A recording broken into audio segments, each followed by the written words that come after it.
क्रूस का चिन्ह पिता पुत्र पितात्मा के नाम पर आमीन। धन्यवाद धन्यवाद धन्यवाद हे पिता परमेश्वर पवित्र आत्मा प्रभु यीशु मसीह, हम आपकी तारीफ़ करते हैं, हम आपकी महिमा प्रशंसा बड़ाई करते हैं पिता, आपकी जय जयकार करते हैं प्रभु। आपको धन्यवाद धन्यवाद धन्यवाद देते हैं। राजाओं के राजा प्रभु के प्रभु प्रभु यीशु मसीह, आपकी दया के लिए, आपकी कृपा के लिए, आपके अनुग्रह की दृष्टि के लिए, आपके बेटे बेटियों के लिए, उनके जीवन के लिए, उनके घर परिवार के लिए पिता, जितने आज सुनने वाले हैं प्रभु ऑनलाइन, उन सब के जीवन के लिए पिता मैं प्रार्थना करता हूँ। उन्हें अच्छी सेहत, लंबी उम्र और घर परिवार में हर तरफ से परमेश्वर शांति दीजिएगा, ताकि पिता हर एक परिस्थिति में बढ़ते फलते फूलते जाएं। प्रभु आज का वचन हमारे जीवन में 100 गुना फलों को लाए। प्रभु मेरे मुख पर पहरा बिठाइए, मेरे होठों के द्वार की रखवाली की, आज बोलने वाला मैं नहीं वरन आप स्वयं मुझ में होकर अपने वचनों के द्वारा बातचीत करें। प्रार्थना यीशु के नाम पे मांगता हूँ, सुनिए और दया से ग्रहण कीजिए, आमीन। सबको जय यीशु। मैं उम्मीद करता हूँ आप बहुत खुश होंगे, आनंदित होंगे। अगर कोई खुश ना भी हो तो याद रखना, प्रभु में की गई मेहनत कभी व्यर्थ नहीं जाती। आने वाले दिनों में आपका दिन अच्छा होने वाला है, आमीन। आइए हम मत्ती अध्याय 16 पद संख्या हम 13 से लेकर 20 तक देखेंगे। पेतरुस का विश्वास आज का शीर्षक है, पेतरुस का विश्वास। वचन कह रहा है, ईसा ने कैसरिया फिलिप्पी प्रदेश पहुँचे। ईसा ने कैसरिया फिलिप्पी प्रदेश पहुंचकर अपने शिष्यों से पूछा। शिष्यों से क्या पूछा उन्होंने? मानव पुत्र कौन है, इस विषय में लोग क्या कहते हैं? उन्होंने उत्तर दिया, शिष्यों ने, ठीक है। कुछ लोग कहते हैं यूहन्ना बपतिस्ता, कुछ कहते हैं एलियस, और कुछ लोग कहते हैं यिर्मयाह अथवा नबियों में से कोई। ये कौन बोल रहे हैं? चेले लोग। कितने चेले? 11 चेले। क्यों बोल रहे हैं? क्योंकि वो सुनते थे लोगों की। यीशु मसीह पे ध्यान नहीं था उनका कि उसका जीवन क्या प्रकट कर रहा है, ठीक है। लोगों की सुनते थे लोग। हाँ, प्रचार चलते चलते कोई चिल्लाते जाते, हाँ ये ना यिर्मयाह टाइप से है, ये ना एलियस टाइप से है, ये ना यूहन्ना बपतिस्ता जिस तरह मर के मतलब यूहन्ना वो भविष्यवक्ता था, लगता उसी की आत्मा में है, हैं? चेले सुनते थे। यीशु मसीह के चरित्र पे उनका ध्यान नहीं था, चेले लोगों की सुनते थे, ऐसा था, ठीक है। उनमें से एक चेला था जो लोगों की सुनता नहीं था, यीशु मसीह के चरित्र पे ध्यान था उसको, ठीक। क्या हुआ? कुछ लोग कहते हैं एलियस और कुछ लोग कहते हैं यिर्मयाह अथवा नबियों में से कोई। इस पर ईसा ने कहा, और तुम क्या कहते हो कि मैं कौन हूँ? यीशु मसीह पूछ रहे हैं, और तुम क्या कहते हो कि मैं कौन हूँ, ठीक है। किसी चेले ने जवाब दिया? नहीं, सारे चेले चुप थे। एक बंदा बोलता है, वो कौन है? सिमोन पेतरुस। सिमोन पेतरुस ने कहा, उसने उत्तर दिया, आप मसीह हैं, आप जीवंत ईश्वर के पुत्र हैं। उसका विश्वास कितना मजबूत था? यीशु मसीह के चरित्र पर ध्यान था उसका, उसके कैरेक्टर को दिखता था। ऐसा जो काम है कोई नहीं कर सकता, जो बातें वो बोलता है कोई नहीं बोल सकता। वही है जो जीवित परमेश्वर है, और यही है जो बड़े बड़े अद्भुत काम कर सकता है। इसी के विषय में लिखा गया है। इसका मतलब बातें जो यीशु मसीह कहा करते थे अपने विषय में, वो बड़ी गहराई से सुनता था सिमोन पेतरुस, हाँ। इसलिए वो कह पाया। 11 चेले नहीं बोल पाए कि तू कौन है, लेकिन सिमोन पेतरुस ने कहा, तू जीवित परमेश्वर का पुत्र है, ठीक है। 17 वचन क्या कह रहा है? इस पर ईसा ने उससे कहा, सिमोन योनस के पुत्र, तुम धन्य हो, क्योंकि किसी नीरे मनुष्य ने नहीं बल्कि मेरे स्वर्गीय पिता ने तुम पर यह प्रकट किया है। यीशु मसीह सिमोन पेतरुस से क्या कह रहे हैं? सिमोन पेतरुस से बोल रहे हैं कि तू धन्य है, किसी मनुष्य ने तुझ पर यह प्रकट नहीं किया है। मनुष्य ने क्या बोला तूने नहीं सुना, उसका ध्यान नहीं दिया। मनुष्य ने 11 चेलों को सुनाया और वो लोग अपना मुंह खोले और बक दिए। कि किसी ने योनास बोला, कि किसी ने एलियस बोला, इर्मियस बोला, योहन बपतिस्ता बोला, तुझ पर ये प्रकट नहीं हुआ। तू जो शब्द बोला ये परमेश्वर ने प्रकट किया तेरे ऊपर। मतलब तू धन्य है कि परमेश्वर तुझे पसंद करते हैं। हाँ, तुझे पसंद करते हैं, इसलिए तुझे आत्मा के द्वारा प्रकट किया गया कि मैं कौन हूँ, और मुझे मेरे विषय में तुझे बताया गया। हाँ, कि मैं कौन हूँ, मेरे विषय में तुझे बताया गया। तू धन्य है।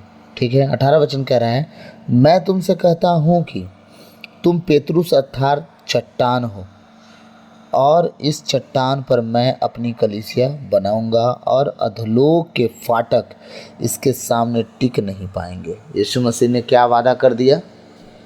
उससे कहा कि मैं तुझ पर एक कलीसिया बनाऊंगा, तू एक चट्टान है, और अधोलोक के फाटक तुझ पर प्रबल नहीं होंगे, तुझ पर जीत न पाएंगे, बल्कि तू जीतेगा। तू एक मतलब एक चट्टान जैसी कलीसिया ठहरेगा तू। मैं तुमसे कहता हूँ कि तुम पेतरुस अर्थात चट्टान हो। पेतरुस के नाम के अर्थ का मतलब था चट्टान। ठीक है। पेतरुस के नाम का मतलब था चट्टान। ठीक है। चट्टान हो, और इस चट्टान पर मैं अपनी कलीसिया बनाऊंगा, और अधोलोक के फाटक उसके सामने टिक नहीं पाएंगे। यीशु मसीह का यह कहना था, तुम चट्टान हो और तुम पर एक कलीसिया बनाऊंगा।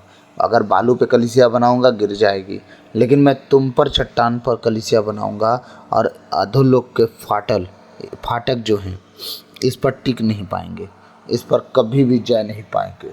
क्यों ऐसा उन्होंने कहा? आप देख लीजिए, यही पेतरुस का विश्वास देखिए कैसे मजबूत बना रहा। यही पेतरुस पानी पे चला, कोई चेले नहीं चल पाए। यही पेतरुस है जिसकी परछाई से लोग चंगे होते थे। क्यों होते थे? यीशु मसीह का वादा था। हाँ, यीशु मसीह कहे कि तू चट्टान है, तुझ पर कलीसिया बनाऊंगा। तो कलीसिया खड़ा कैसे हुई?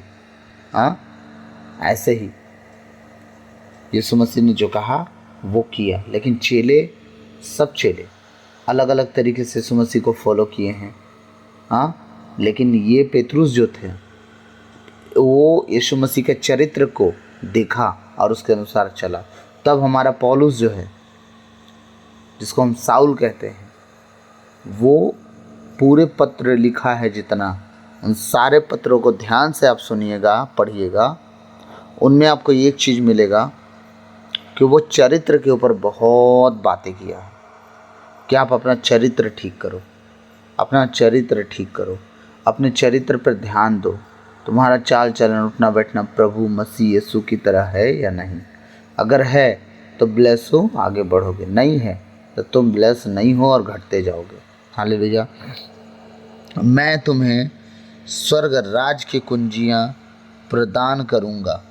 19 वचन क्या कह रहा है? यीशु मसीह कह रहे हैं मैं तुम्हें स्वर्ग राज की कुंजियाँ, मतलब वो भेद, वो बातें, वो गुप्त बातें जो किसी के पास नहीं है, मैं तुम्हें प्रदान करूँगा। यीशु मसीह कह रहे हैं।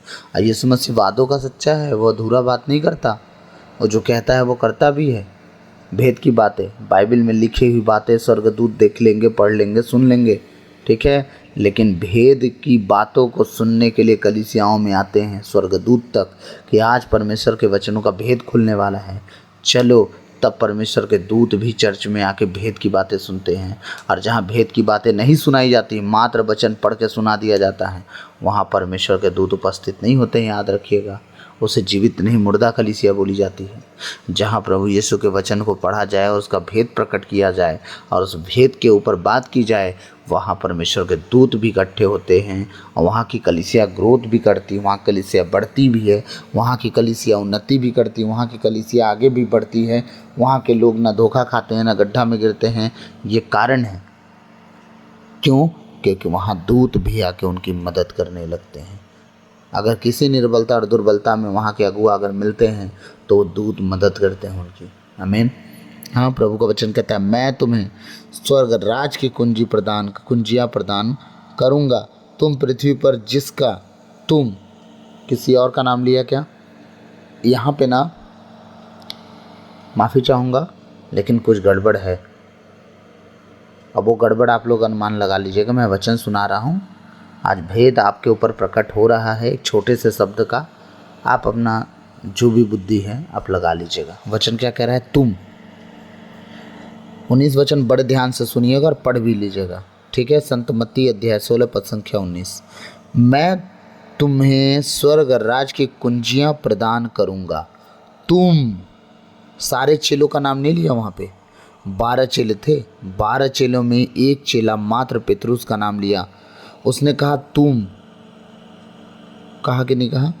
तुम पृथ्वी पर जिसका बीज निषेध करोगे, तुम पृथ्वी पर जिसका निषेध करोगे स्वर्ग में भी उसका निषेध रहेगा, और पृथ्वी पर जिसकी अनुमति दोगे स्वर्ग में भी उसकी अनुमति रहेगी। कौन? तुम। 12 चेलों में से 12 चेलों को बोला वो? नहीं, उसने पेतरुस से कहा तुम। जिनके तुम पाप क्षमा करोगे उनके पाप क्षमा हो जाएंगे, जिनके तुम पाप बांध रखोगे उनके पाप बांधे जाएंगे, चाहे इस लोक हो चाहे स्वर्ग लोक हो। पेतरुस से कहा गया था, सबसे नहीं कहा गया था, ठीक है। बाकी चेलों से नहीं बोला गया था कि तुम लोग ऐसा करोगे। उसने सिर्फ पेतरुस से कहा मैं तुम्हें स्वर्ग राज की कुंजियां प्रदान करूंगा। तुम पृथ्वी पर जिसका निषेध करोगे स्वर्ग में भी उसका निषेध रहेगा, और पृथ्वी पर जिसकी अनुमति दोगे स्वर्ग में भी उसकी अनुमति रहेगी। हाँ, मात्र पेतरुस के विषय में बात हुआ। तुम, एक लौता बंदा था वो, ठीक है, बाकी चेले नहीं थे उसमें। 20वां वचन कहता है इसके बाद ईसा ने अपने शिष्यों को कड़ी चेतावनी दी कि तुम लोग किसी को भी यह नहीं बताओ कि मैं मसीह हूँ। ले, अब यीशु मसीह खुल के बात बोल दिए, खुल के, तुम किसी से बात ना बताओ कि मैं मसीह हूँ। मतलब वो अब छुपाने की बात ख़त्म हो गई, अब ओपनली यीशु मसीह बोल दिए। अब किसी से तुम्हें बोलने की ज़रूरत नहीं है, तुम किसी से न बताना कि मैं मसीह हूँ। इतना टाइम से सब कंफ्यूज थे ना, सब परेशान थे कि मसीह तू ही है। कि हम, अब यूहन्ना जब जेल चला गया तो अपने चेलों को भेजता है पूछने के लिए, जाओ यीशु से पूछ के आओ कि तू ही मसीही है या हम किसी और का इंतज़ार करें। ये बातें वो बातें यीशु मसीह आज चेलों से ओपन होके बात किया, खुल के बात किया, सीधे बोल दिया किसी से ना कहना कि मैं मसीही हूँ। मतलब अपने चेलों को ऊपर अपने आप को प्रकट कर दिया। जब अपने आप को अपने चेलों को प्रकट किया हमारा प्रभु, यहाँ भी देखिए, यहाँ भी उसके चेले यीशु पर विश्वास नहीं कर पाए, और यही चेला यीशु मसीह को एक दिन 3 बार अस्वीकार करके छोड़ के भागा। यही में से एक चेला था जो दावा करता है हर जगह पे उसके साथ रहता है, खजांची है वो, बैंक मैनेजर था उन लोग का, अकाउंटेंट था, अकाउंट संभालता था। वो इसको पकड़वा दिया कुछ पैसों के लिए, इतना जानने के बाद भी कि ये मसीही है। आज हमारे जीवन में भी क्या इससे कम हो रहा है? हाँ, भीड़ की भीड़ लगी है जो यीशु मसीह के नाम से जी तो रहे हैं, लेकिन यीशु मसीह के आत्मा का इनकार करके जी रहे हैं। भीड़ की भीड़ लगी है, यीशु मसीह के आशीषों को तो सब चाहिए, सबको, लेकिन यीशु मसीह किसी को नहीं चाहिए। आज लाइन लग गई है हमारे क्रिश्चियन धर्म में कि हाँ धर्म तो है नहीं, लेकिन नाम तो रख ही दिए क्रिश्चियन धर्म, ठीक है। यीशु मसीह ने कोई धर्म नहीं बनाया। हाँ, लाइन लग गई है कि हम ईसाई हैं, लेकिन यीशु मसीह के अनुसार चलने वाला व्यक्ति उंगली पे गिनती में। हाँ, सामने से दिखावा तो स्वर्गदूतों का है, लेकिन जब उनके पर्सनल लाइफ को झांकेंगे, जब उनके घर में जाएंगे, तब उनका चरित्र सामने आता है कि उनका चरित्र क्या है अपने परिवार में, अपने घर में है, उनकी व्यवस्था क्या है, उनके जीवन की, उनका सुबह से शाम तक का रूटीन क्या है। क्या यीशु मसीह की तरह एक अंश भी जी रहे हैं? अगर हाँ, तो आप धन्य हो, आने वाले दिनों में आप स्वर्ग राज के अधिकारी होंगे। अगर नहीं तो फिर तो धक्का मुक्की चलेगी कहीं और। इसीलिए मैं आप सबसे विनती करता हूँ, अपने चरित्र को अगर कहीं बिगड़ा है तो उसे ठीक करें, अपने यीशु मसीह की तरह उसे बनाएं। ना गाली देने वाले बने, ना बुराई करने वाले बने, ना झगड़ा करने वाले बने, ना जलन रखने वाले बने, ना ईर्ष्या करने वाले बने, ना बुराई करने वाले बने, ना मजाक करने वाले बने। हाँ, बहुत सी बातें हैं जो नहीं करना है और वो आप कर अगर रहे हो तो आप फंसे हो अभी तक। इसलिए इन सब चीज़ों से जल्द बाहर निकलिए ताकि परमेश्वर आपको और ऊंचा उठाए। आमीन। तो मैं आशा करता हूँ आज मैं थोड़ा बहुत आपको वचन समझा पाया हूँगा। तो यहीं से हम वचन को समाप्त करेंगे। God bless you all. प्रभु इस वचन के द्वारा हम सबको बहुत ऐसे आशीष दें। आमीन। आप बचें, आपका घराना बचाया जाए। आमीन आमीन। सबको जय यीशु।